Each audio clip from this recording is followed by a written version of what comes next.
नमस्कार किसान भाइयों। पिछले वीडियो में पिछले मंगलवार को हमने जो देखा था कि कृमि, सूत्रकृमि, निमेटोड फसलों में कैसे नुकसान करते हैं, उसके लक्षण क्या है, उसके लिए जमीन कैसी होती है तो ज़्यादा डेवलपमेंट होता है और कृमि के प्रकार हमने देखे थे और कहीं कहीं पे हमने लूप होल भी देखा था। किसान भाइयों, अभी भी आपने सब्सक्राइब नहीं किया है तो सब्सक्राइब कर लीजिए और बेल आइकन पे दबा दीजिए, क्योंकि ऐसी ही इंफॉर्मेशन हमारे यूट्यूब के वीडियो चैनल पे चलती रहेगी। साथ ही साथ में आपको जो प्रश्न आते हैं वो आप डालेंगे तो उसके आधार पे हम नए नए वीडियो बनाते रहेंगे। तो किसान भाइयों, पहला पार्ट आपने नहीं देखा है तो पहले देख लीजिए और फिर से इसकी शुरुआत कीजिए, या तो ये देखने के बाद वो भी देख लेना, क्योंकि आपको ये दो चेन में हमने पार्ट 1 और पार्ट 2 बनाया है, क्योंकि इसमें जो इंफॉर्मेशन है वो इंफॉर्मेशन पहले वाली की इंफॉर्मेशन दूसरे में आपको काम लगेगी समझने में कि कृमि का नियंत्रण कैसे करते हैं। किसान भाई, आपको सबको पता है कि कृमि, सूत्रकृमि, निमेटोड एक बार जब जड़ों में एंटर हो जाता है तो उसको कंट्रोल करना मुश्किल ही नहीं, नामुमकिन है। पहले वीडियो में मैंने बताया था कि कहाँ पे लूप होल है, उस लूप होल का उपयोग करके हम निमेटोड का इंटीग्रेटेड निमेटोड कंट्रोल मैनेजमेंट कैसे करें, उसकी मैं पूरी सिस्टम आपको बताने जा रहा हूँ। क्योंकि ये कोई एक शस्त्र से मरने वाला दुश्मन नहीं है, ये दुश्मन की फौज है और जमीन में है। आप पहचान ही नहीं पाते कि अटैक हो गया है, क्योंकि अटैक होता है और लक्षण दिखता है, उसके बीच में 5, 10, 15 दिनों का फासला है। कभी कभी तो 1 महीने के बाद पता चलता है, जब तक जड़ें खत्म हो चुकी होती है। तब दवा डालने जाओगे, कोई रिजल्ट नहीं आएगा, सिर्फ पैसों और समय का बर्बादी होगा। इसलिए मैं उसकी स्ट्रेटेजिकल पॉइंट बताता हूं, ध्यान से देखिएगा, अंत तक देखिएगा, क्योंकि ये सब कुछ आपको नहीं करना है या सब कुछ भी करना पड़े, लेकिन मेरे पॉइंट ऐसे होंगे कि जहां पे आप खर्चा करते हो वहां पे आपको जरूर फायदा होगा, और खर्चा निमेटोड के लिए कर रहे हो और फायदा दूसरा भी हो सकता है। तो ये ऐसी स्ट्रेटेजी है कि निमेटोड का कंट्रोल तो कंट्रोल होता ही है और आपको कहीं ना कहीं दूसरा एक बेनिफिट है। तो ऐसी चीज बताने जा रहा हूं जो मेरे वर्षों के अनुभव से मैंने ये पता लगाया है और आकलन किया है कि किसानों को इसमें सिर्फ फायदा ही होगा, नुकसान होने का संभव बहुत ही कम, ना के बराबर है। तो किसान भाइयों, जैसे मैंने पहले बताया था, तो स्ट्रेटेजी नंबर फर्स्ट, पुराने अवशेष में से नई जड़ों में इसकी एंट्री होती है। एंट्री होती है अंडों से। अंडे होते हैं पहले से पुराने अवशेष में, वहां जब आप पानी लेते हो तो अंडे में से जुवेनाइल मतलब कि बच्चा बाहर आता है और बच्चा बाहर आने के बाद नई जड़ों पे अटैक करता है। तो ये बहुत बड़ा लूप होल है, जहां पे मैंने देखा है कि जो हॉर्टिकल्चर बागवानी खेती कर रहे हैं, पपीता हो, केला हो, मिर्ची जैसी फसल हो, बैगन हो, या तो लेग्यूमिनस क्रॉप यानी कि अरहर भी हो, या तो मूंगबीन भी हो, चौली वगैरह की फसल हो, या तो अनार, अमरूद वैसी बड़ी फसल भी हो, कोई भी फसल हो, ये उपाय कारगर है। कैसे उपाय कारगर है मैं आपको बताता हूँ। इसके अंदर पहला पॉइंट, पुराने अवशेष में से नए अवशेष में आएंगे तो वहां पे आपको एक सीजन छोड़ देनी है, और वो एक सीजन मतलब सिर्फ आपको 2 ही महीना छोड़ना है, ज्यादा नहीं छोड़ना है। तो आप क्या करोगे कि एक फसल छोड़ते हो, आप 2 महीना छोड़ते हो, तो वहां पे सनहेम पता होगा सबको, आपको सनहेम की खेती करनी है। आपके खेत के अंदर जब सनहेम की बिजाई करते हो, उसकी जड़ें डेवलप होती है, उसकी जड़ों के अंदर नाइट्रोजन फिक्सिंग बैक्टीरिया होता है, तो आपको नाइट्रोजन मिलता है, आपकी जमीन में नाइट्रोजन स्टोर होता है। ऊपर से वो नाइट्रोजन जमीन में से पानी, नाइट्रोजन वगैरह लेके ऊपर बढ़ता है और कार्बोहाइड्रेट पैदा करता है, वो आप जमीन में मिला के दोगे तो जमीन में कार्बन भी बढ़ेगा। मतलब आपको बेनिफिट तो है ही, 2 महीना आपका वेस्टेज नहीं है। 2 महीने में आप कुछ भी मान लो, कुछ भी कम से कम मान लो, तो आपको 10 से 15 टन ऑर्गेनिक कार्बन ऐड होगा, ऑर्गेनिक मैटर ऐड होगी। तो 2 महीना आपका वेस्टेज नहीं है, आप वो डाल दो। अभी इसका और निमेटोड का क्या संबंध, वो मैं आपको समझाने जा रहा हूं। जब आप सनहेम की खेती करते हो, ऐसे ग्रीन मैन्योरिंग फसल करते हो, मैंने ऑर्गेनिक कार्बन के वीडियो में बताया था, वो खेती करते हो, तब उसकी जड़ों में से एक रसायन रिलीज होता है। वो रसायन का नाम है डिहाइड्रो पायरोलिजिडिन। बहुत बड़ा नाम है, आपको नाम से कोई लेना देना नहीं है, लेकिन वो होता है। डिहाइड्रो पायरोलिजिडिन करके एक केमिकल होता है, जो बायोकेमिकल होता है, एक्चुअली जैविक सक्रिय तत्व होता है, जो जमीन में रिलीज होता है। वो निमेटोड की एक्टिविटी के साथ इंटरफियरेंस करता है। मतलब वो निमेटोड का जो अंडा होता है उसमें से बच्चा निकलना वो रोकता है। कहीं बच्चा निकल गया 10, 20, 30% तो बच्चे की मूवमेंट पे असर करता है, बराबर? तो ये एक बहुत बड़ा जो लूप होल हमने ढूंढ निकाला है और उसका यूजफुलनेस क्रिएट किया है, तो आप उसका उपयोग कर सकते हो। अभी कैसे करें?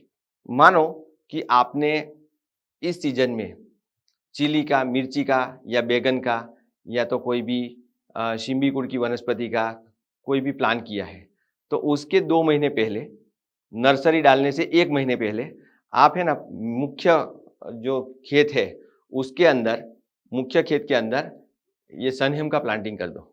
सनहेम 45 से 55 दिन के बीच में फ्लावरिंग दे देगा। जब फ्लावरिंग आती है तब उसमें ज़्यादा से ज़्यादा मात्रा में नाइट्रोजन होता है और ज़्यादा से ज़्यादा मात्रा में वो रसायन होता है जो मैंने डिहाइड्रोपाइरोलिजिडिन बोला, वो ज़्यादा से ज़्यादा मात्रा में होता है। तब उसका रोटरी मार के, रोटोवेटर मार के जमीन में गाड़ दो। आपका खाद हो गया, नाइट्रोजन मिल गया, ऑर्गेनिक कार्बन मिल गया, साथ में ही निमेटोड का 80% पॉपुलेशन नष्ट हो जाएगा वहाँ पे। फिर आप मुख्य फसल मतलब 45 दिन के बाद आप दूसरी फसल लगा सकते हो। अगर आपकी खड़ी फसल है, मानो कि आपका अमरूद किया है, आपका अमरूद का बगीचा है या तो अनार का बगीचा है, तो जहाँ पे ड्रिप लाइन होती है वहाँ पे, मतलब जैसा जितना मुझे नॉलेज है मैं आपको शेयर कर रहा हूँ, कहीं मिस्टेक होती है तो आप बताना कि आप अनार में क्या करते हो, बाहर लेनी होती है आपको। तो पहले आप खाद डालते हो, खाद डालने के बाद आप क्या करते हो, उसमें पानी लेते हो। जब पानी लेते हो तब उसमें फूटान आती है और उसी फूटान पे फ्लावरिंग आता है और उसके माइनस डेज में गिनते हैं। तो उसके माइनस डेज में आप क्या करते हो कि जड़ों को काटते हो, जड़ें कट जाती है और पौधा स्ट्रेस में चला जाता है कि आपने स्ट्रेस दिया है। तो स्ट्रेस में आप पानी नहीं देते हो, ऊपर से जड़ें काट देते हो, तो पौधे की जो पत्तियां है वो गिर जाती है। तो आप 0 डेज से -20 दिस और +20 दिस ऐसा करते हो, बराबर?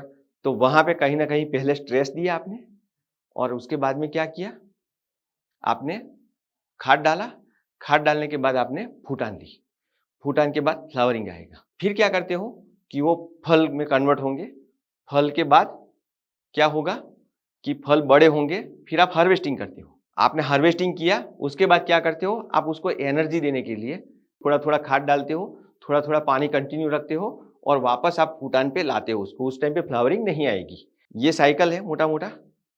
इस साइकिल के अंदर आपको फल हार्वेस्ट करने के बाद आपको सनहेम लगाना है। खाद थोड़ा फॉस्फोरस एक्स्ट्रा डालना पड़े तो डाल दो, नाइट्रोजन डालने की जरूरत नहीं है। अगर डाल सकते हो तो 1 एकड़ के अंदर 15 से 20 किलो एमोनियम सल्फेट डाल सकते हो आप।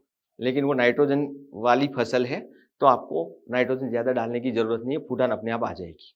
नहीं आती है तो बताओ, तो वो लाने की कोशिश करेंगे नाइट्रोजन ज़्यादा देके स्प्रे करके।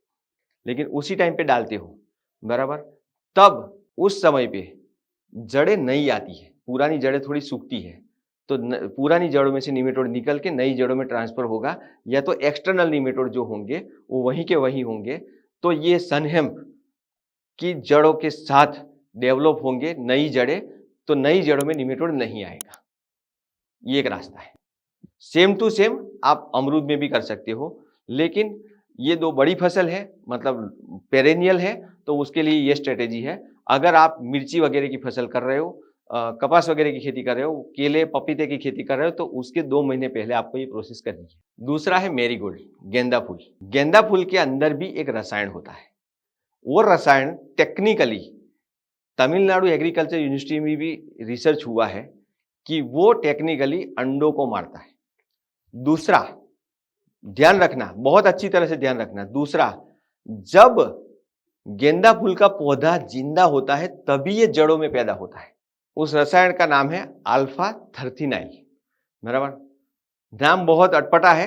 अगेन मैं आपको बोलता हूं, नाम से कोई लेना देना नहीं है। आप नाम जानते हो या नहीं जानते हो, उससे कोई लेना देना नहीं है।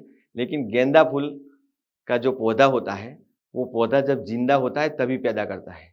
थर्थिनाइल ऐसा है कि जब आपने पौधा उखाड़ लिया और पौधा सीधा ही सूर्य प्रकाश के अंदर आ गया तो ये रसायन नष्ट हो जाता है। इसलिए ये रसायन जमीन में पैदा होता है, जड़ में पैदा होता है। वो इसलिए पैदा होता है कि वो गेंदा फूल को रक्षण करे, लेकिन वो इतना ज्यादा पैदा होता है कि वो जमीन में भी छूटता रहता है। तो जमीन में भी निमेटोड होते हैं। जमीन के निमेटोड के अंडे होते हैं उसको इंटरफियर करके उसको खत्म कर देता है। आप कभी देखना पपीते में या तो बनाना में या तो कोई भी दूसरी फसल में, मैंने पहले भी वीडियो में बताया था कि टमाटर के अंदर मैंने वीडियो में बताया था कि जब आप मुख्य फसल के बाजू में गेंदा फूल की खेती कर रहे हो, कम से कम 1-2 3 पौधा लगाते हो, तो वो रसायन जमीन में छूटता रहता है और साथ ही साथ में निमेटोड को कंट्रोल करता रहता है। अब यहाँ पे भी बहुत अच्छी बात है किसानों के लिए कि गेंदा फूल भी आपको प्रोडक्शन देगा। वो इतना खाना तो खाता नहीं, थोड़ा बहुत मतलब कुछ भी आप थोड़ा बहुत फास्फोरस को, थोड़ा बहुत नाइट्रोजन खाएगा, थोड़ा बहुत माइक्रोन्यूट्रिएंट खाएगा, लेकिन आप एक्स्ट्रा 20% मतलब जो मुख्य फसल को टमाटर को देने वाले हो उससे थोड़ा 10-20% ज़्यादा दे देते हो तो उसको हो जाता है। लेकिन गेंदा फूल की एक अलग इनकम होती है आपको। तो यहाँ पे भी निमेटोड कंट्रोल तो होता ही होता है, ऊपर से बेनिफिट होता है। तो दोस्तों मैंने ये 2 चीज़ें बताई कि सनहेम की खेती करो आप, सनहेम का ऑर्गेनिक मैटर पैदा करो, तो आपको निमेटोड कंट्रोल तो होगा ही होगा, साथ में आपको ज़मीन में न्यूट्रिशन एडिशन होता है, नाइट्रोजन एडिशन होता है, ऑर्गेनिक कार्बन एडिशन होता है, जो आपकी ज़मीन के लिए, आपकी फसल के लिए बहुत बहुत इंपॉर्टेंट है। और दूसरा गेंदा फूल का बताया, जो आपकी फसल को निमेटोड से तो बचाएगा ही बचाएगा, लेकिन साथ ही साथ में आपको कुछ नहीं तो 1 एकड़ में 10, 20, 15 हज़ार दे के जाएगा। तो हमारी टेक्निक ऐसी होती है, कम खर्चे में ज़्यादा फायदा होता है, साथ ही साथ में कम खर्चा, निमेटोड कंट्रोल और एक्स्ट्रा इनकम भी होने की संभावना रहती है। तो किसान भाइयों, ये जो लूप होल था कि अवशेष, पुराने अवशेष में से नए पौधे के नए जड़ में जाने से रोकने का, बराबर? तो ये एक टेक्निक हम खत्म करते हैं यहाँ पे, दूसरी टेक्निक पे जाते हैं।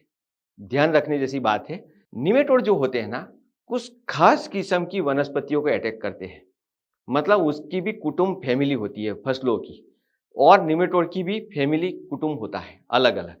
जैसे कि जो फसल सोलेनेशियस क्रॉप है, सोलेनेशियस क्रॉप का मतलब ये होता है कि जिसमें आलू आता है, मिर्ची आती है, टमाटर आते हैं और बैंगन आता है। तो ये एक ही टाइप की फसल है। कभी-कभी आपने सुना होगा कि नीचे आलू लगे हैं, ऊपर टमाटर लगे हैं, मतलब वो भाई-भाई है, बराबर? इसलिए उसका सेटिंग हो जाता है। तो यहाँ पे निमेटोड भी एक ही तरह के अटैक करते हैं उसमें। तो आपने मानो कि मई महीने में टमाटर लगाए और अभी सितंबर अक्टूबर आते-आते टमाटर आपने खत्म कर दिए। आपने ट्रैक्टर से खेती कर रहे हो, इरिगेशन फैसिलिटी है, आपने खेत जल्दी-जल्दी 15 दिन में तैयार किया और आलू लगा दिया। और अगर निमेटोड की संभावना थी, मतलब निमेटोड थे मॉनसून में, खरीफ में, टमाटर में थे, वो पूरे के पूरे निमेटोड आलू में ट्रांसफर होने की संभावना है, क्योंकि एक ही कुटुंब का है। अगर आपने टमाटर लगाए थे, फिर चिली लगाते हो, बैंगन लगाते हो, तो भी संभावना है। और अपवाद के तौर पे ये गंठवा कृमि, मतलब पहले मिर्ची लगाई थी या टमाटर लगाया था और अभी अभी रबी फसल में आप अगर भिंडी की खेती कर रहे हो तो भिंडी में भी आने की संभावना है। अगर आपने खरीफ में मूंगफली लगाई थी और अभी चना लगाते हो तो भी आने की संभावना है। मोठ लगाते हो तो उसमें आने की संभावना है। कुछ ब्लैक ग्राम आते हैं, ब्लैक ग्राम अभी रबी फसल में लगाते हो, कोई लोग लगाते हैं तो उसमें भी आने की संभावना है। अरहर लगाई थी, अभी चना लगा रहे हो तो आने की संभावना है। तो सेम फैमिली में लेग्यूमिनेसी टू लेग्यूमिनेसी वो मूवमेंट करेगा, सोलेनेशियस टू सोलेनेशियस मूवमेंट करेगा। अगर आपने कपास लगाया था और अभी भिंडी लगा रहे हो तो वो एक्सटर्नल निमेटोड जो है, एक्टोपैरासाइट है, वो भिंडी में भी आने की संभावना है, क्योंकि भिंडी और कपास एक ही कुटुंब का है।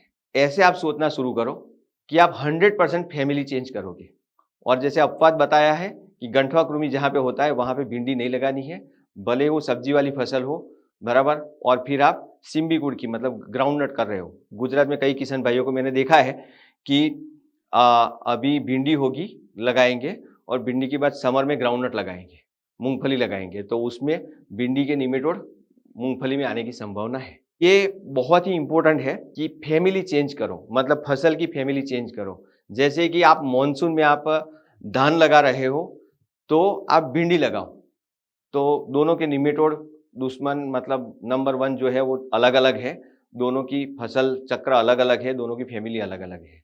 आपने अपवाद है, इसमें भी पैडी लगाया है, धान लगाया है, तो धान के बाद आप गेहूं लगा सकते हो, क्योंकि उसमें भी निमेटोड की जो पॉपुलेशन है, डायनेमिक्स, वो थोड़ी अलग है। ऐसा करके आप सेट कर सकते हो, या तो हमको कमेंट पूछ सकते हो कि मेरी ये फसल है, अभी मैं कौन सी फसल लगाऊं, तो हम आपको पूरा का पूरा ब्यौरा दे सकते हैं। आपको सीधा एक लाइन में या तो 2-3 लाइन में जवाब दे सकते। तो किसान भाइयों, ये दूसरा लूप होल है कि एक फैमिली के निमेटोड जो होते हैं वो दूसरी फैमिली में अटैक नहीं करते, जो दो अपवाद जो थे मैंने बताए आपको। अभी आगे बढ़ते हैं। अभी आपने फसल लगा दी है और निमेटोड आने की संभावना है। हो सकता है कि आप सनहेम की खेती या तो मैरीगोल्ड नहीं कर पाए और आपने ऑर्गेनिक मैटर वगैरह डाल चुके हैं, बराबर, फिर भी आपको लगता है कि निमेटोड आने की संभावना रहेगी। तो आपको बहुत बड़ा स्टेप्स लेना है। बहुत बड़ा स्टेप ऐसा है कि जब आप ऑर्गेनिक मैटर डालते हो ज़मीन में, तो आप ट्राइकोडर्मा, बेसिलोमाइसिस और वर्टिसिलियम 3 तरह की फंगस आती है, बराबर, कमर्शियली मार्केट में अवेलेबल है बहुत सारी कंपनियों की। आपको जो अच्छी कंपनी लगे उसकी लाके आप उसमें ऑर्गेनिक मैटर के साथ मिला के ज़मीन में डाल सकते हो।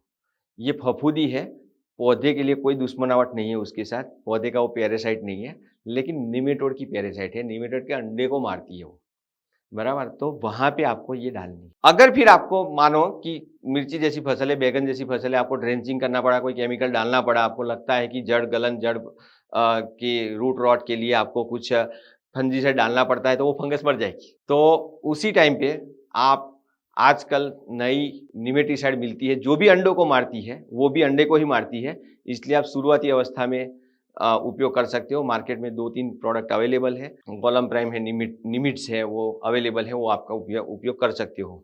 ये करने के बाद अगर आपको ऐसा लगता है कि अभी भी निमेटोड आने की संभावना है, तो आप जमीन में 2 से 3 बार नीम ऑयल बहा सकते हो। ये कोई ऑफिशियल रिकमेंडेशन नहीं है, लेकिन मेरा अनुभव है।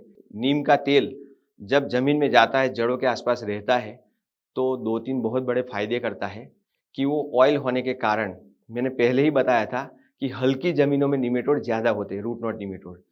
तो ऑयल होने के कारण ज़मीन में नमी की संग्रह शक्ति बढ़ाता है और कड़वापन के कारण जब निमेटोड एक पौधे से दूसरे पौधे में मूवमेंट करता है, मैंने अगले वीडियो में बताया था कि ऐसे फैलता है, एक पैच में है या तो एक पौधे में है, वहाँ से दूसरे, तीसरे, चौथे पौधे में ऐसे बढ़ता है। जहाँ पानी दे रहे हो उस डायरेक्शन में ज़्यादा बढ़ता है। तो यहाँ पे अगर आपने नीम ऑयल 2 से 3 बार दिया है, मतलब हर महीने में 1-1 बार दे दो, तो वो कृमि को, उसके बच्चे को मूवमेंट करने में तकलीफ होगी, तो मूवमेंट नहीं करेगा ज़्यादातर, वो रुक जाएगा या तो मर जाएगा, भूखा मर जाएगा, लेकिन आगे मूवमेंट नहीं करेगा।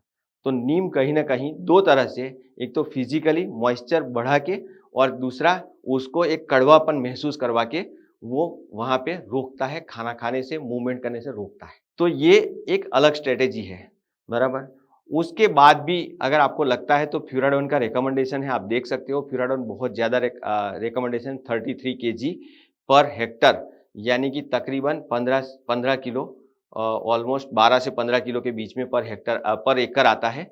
कम से कम 12 किलो चाहिए आपको, तो 12 किलो आप अगर 1 एकड़ में डालते हो, खाद के साथ वगैरह के साथ मिला के, तो वो एक कारगर उपाय है। लेकिन मैंने लास्ट में ये इसलिए बताया कि वो बहुत जहरीला है, उसको उपयोग करने में बहुत ध्यान रखना है। हाथ में हैंड ग्लोव्स, दस्ताने पहन के, प्लास्टिक के दस्ताने पहनने हैं, रबर के पहनने हैं, कपड़े के नहीं पहनने हैं, और हाथ में कुछ कटा छिला नहीं होना चाहिए। खाद के साथ मिला के आप ज़मीन में थोड़ा डाल के, मतलब 1 एकड़ के अंदर कम से कम 12 किलो, हेक्टर के अंदर 33 किलो आप डाल सकते हो, जो गैसियस फॉर्म भी करता है, सिस्टेमेटिक भी है। इसकी वजह से ज़मीन में सॉइल सिस्टेमिक होने के कारण ज़मीन में भी फैलता है, गैसियस फॉर्म होता है, तो निमेटोड को मारने में कारगर है। तो किसान भाइयों, ये स्ट्रेटेजिकल पॉइंट थे, सभी मैंने पहले से बताए कि कम से कम खर्चा है और डबल बेनिफिट है। कहीं पे न्यूट्रिएंट मिल रहा है, कार्बन मिल रहा है, नाइट्रोजन मिल रहा है सनहेम की खेती में, और दूसरा मैंने आपको बताया कि वो अनार जैसे पेड़ वाली फसल में कैसे उसको करना है, और जो मिर्ची जैसी फसल है उसमें, सालाना फसल है या तो सीजनल फसल है, उसमें कैसे करना है। दूसरा मैंने मैरीगोल्ड का बताया, मैरीगोल्ड का फ़ायदा कैसे आप ले सकते हो, वो भी मैंने बताया। उसके बाद में मैंने जैविक ऑर्गेनिक कार्बन की बात की, और उसके बाद में मैंने रासायनिक नियंत्रण बताया, और उसके बाद में लास्ट में मैंने लास्ट शस्त्र बताया, जो पहले नहीं यूज़ करना है, लास्ट में यूज़ करना है। अगर ज़रूरत पड़े तो ही करना है, नहीं तो वो बहुत ही रिस्की है, इसलिए बहुत ध्यान भी रखना है। क्या-क्या ध्यान रखना है वो भी मैंने बताया है। तो किसान भाइयों, मैं आशा करता हूँ कि ये दोनों एपिसोड आपको पसंद आए होंगे। आप अपने दोस्तों के साथ शेयर कीजिए। मैंने सीजन में पहले ही डाल दिया है, क्योंकि अभी रबी की फसल आएगी। रबी में बहुत सारी फसलों में ये प्रॉब्लम आने की संभावना है। अगर कोई फसल छूट गई हो कुछ मुझसे मिस हो गया हो तो मैं माफ़ी चाहता हूँ। आप ज़रूर कमेंट डालें। हम अगली बार मिलेंगे तो हम ये सुधार लेंगे। नया टॉपिक भी बता सकते हैं आप, और 100% कमेंट डाल के हमको बताइए कि एपिसोड कैसा लगा। खूब खूब धन्यवाद। Thank you very much. खूब खूब आभार।